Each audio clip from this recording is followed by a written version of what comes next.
Hello everyone, myself Kate K Deshmukh. Welcome to crazy for maths. So guys, आज के इस video में हम एक्सरसाइज 3.5 सॉल्व करने वाले हैं और उसका हम एक वर्ड प्रॉब्लम सॉल्व करेंगे, so which is based on cross multiplication method. तो अगर आपको क्रॉस मल्टीप्लिकेशन मेथड क्या है वो पता नहीं है, so no worries, no issues, मैं डिटेल में वो क्वेश्चन सॉल्व करूँगी, सो आपको एक एक स्टेप समझेगी।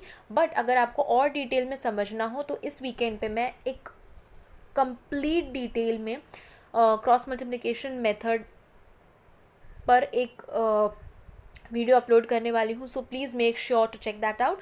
सो गाइज, आज का ये वीडियो स्टार्ट करते हैं। Okay, so the question that we are going to see today is a fraction becomes 1 by 3 when 1 is subtracted from the numerator and it becomes 1 by 4 when 8 is added to its denominator. Find the fraction. So basically एक एक line पढ़ते हैं and then word problem solve करते हैं। So basically हमारे word problem का first statement क्या है? It says that a fraction becomes 1 by 3। सो जो हमारा फ्रैक्शन है उसे हम क्या अज्यूम करेंगे? x by y।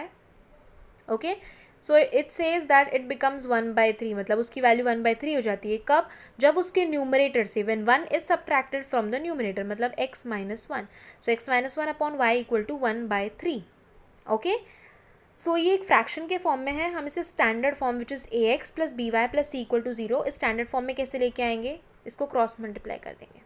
Okay, so after cross multiplying a equation will become 3x minus 3 equal to Y.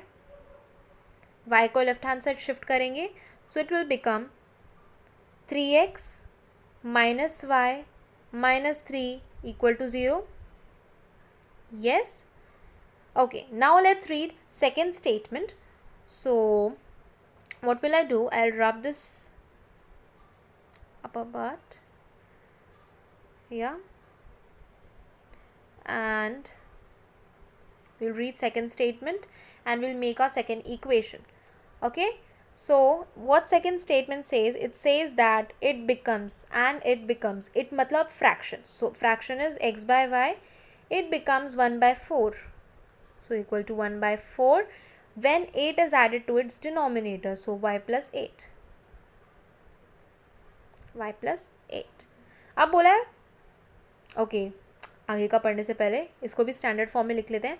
So x upon Y plus 8 equal to 1 by 4, so इसको cross multiply करेंगे, so it will become, okay ये नीचे की equation है ना, okay I will just write it upside. Okay, so after cross multiplying it becomes 4x equal to y plus 8। now y plus 8 को left hand side shift करने पे it will become minus y minus 8, so we can write it as 4x minus y minus 8 equal to 0। so this is our second equation। okay, now we have two standard equations। अब इन standard equations को हम cross multiplication method use करके कैसे solve करते हैं वो देखते हैं। so ये रही हमारी दो इक्वेशंस। so हम pair of linear equations in two variables ये चैप्टर कब से पढ़ रहे हैं, तो अभी तक तो आपको पता होगा कि अगर हमारे पास दो पेयर ऑफ लीनियर इक्वेशंस है तो उसका जनरल फॉर्म है, उसको हम कैसे लिखते हैं। फर्स्ट इक्वेशन को हम कैसे लिखेंगे? a1x plus b1y plus c1 equal to 0। And second equation को कैसे लिखेंगे? a2x plus b2y plus c2 equal to 0। Right, तो अब इस इक्वेशन को, इन दोनों इक्वेशंस को, इन जनरल इक्वेशंस को इन दोनों इक्वेशंस से हम कंपेयर करेंगे। a1 b1 c1 की वैल्यूज़, a2 b2 c2 की वैल्यूज़, ये हम काफ़ी वीडियोस में निकाल चुके हैं। सो वैसे ही हम a1 b1 c1 a2 b2 c2 की वैल्यूज़ लिखेंगे। Okay, so I will just rub these things. So after comparing I can directly write a1 equal to 3, a2 equal to 4, b1 equal to minus 1, b2 equal to minus 1, c1 equal to minus 3 and c2 equal to minus 8. Right? Okay. So now that we have got our a1, a2, b1, b2, c1, c2 values, let's see how to solve using cross multiplication method. So उसका formula हम देखते हैं। So basically cross multiplication का formula क्या है? X थोड़ा बड़ा बन गया, x upon B1 C2 minus B2 C1 is equal to y upon C1 A2 minus C2 A1 is equal to, जगह नहीं है so what I will do, या मैंने थोड़ा जूम आउट किया है, इज इक्वल टू, आप कांस्टेंट लिखेंगे सो कांस्टेंट इज A1, मैं थोड़ा नीचे लिखती हूँ, no space there, is equal to 1 upon A1 B2 minus A2 B1. Okay, so our formula is x upon B1 C2 minus B2 C1 is equal to y upon C1 A2 minus C2 A1, which is also equals to 1 upon A1 B2 minus A2 B1. सब कुछ नहीं करना है, A1 A2 B1 B2 C1 C2 की values put करना है and then ये x upon y upon and constant upon, ये तीन वैल्यूज फाइंड करनी है एंड देन उसके आगे क्या करना है वो मैं बताती हूँ. सो अब हम इसमें वैल्यूज पुट कर देंगे. So what we will do, B1 की हमारी वैल्यू क्या है, हम डायरेक्टली पुट करेंगे एंड डायरेक्टली सॉल्व करेंगे. ओके, सो हमारे पास B1 की वैल्यू क्या है विच इज़ -1, C2 की वैल्यू क्या है -8, so -1 into -8 is what 8. So we'll just rub it directly and we'll write it as 8. ठीक है, माइनस यहाँ पे माइनस B2 की वैल्यू क्या है -1, C1 की वैल्यू क्या है -3, सो -1 into -3 is what 3. Okay, so we'll write directly here as 3. So 8 minus 3 is what 5. So हमारा आ गया ये x upon 5. Then y के लिए what we'll do, C1 A2. So C1 की वैल्यू क्या है -3, A2 की वैल्यू है 4. So 4 into -3 is what -12. So यहाँ पे हम लिख देंगे -12. ठीक है, माइनस C2 इंटू A1. सो C2 की वैल्यू क्या है -8 इंटू A1 की वैल्यू क्या है 3. सो 3 into -8 is what -24. 8 3s are 24. So this will become -24. This is 2. Okay, so अभी ब्रैकेट ओपन करेंगे. So this minus and this minus will become plus, so it will become +24. So -12 plus 24. So -12 plus 24 is what? It is equal to 24 minus 12, which is equal to 12.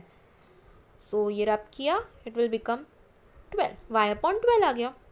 अब constant के लिए क्या करेंगे, again same A1 into B2. सो A1 की value है 3, B2 की value है -1. सो 3 into -1 is what -3.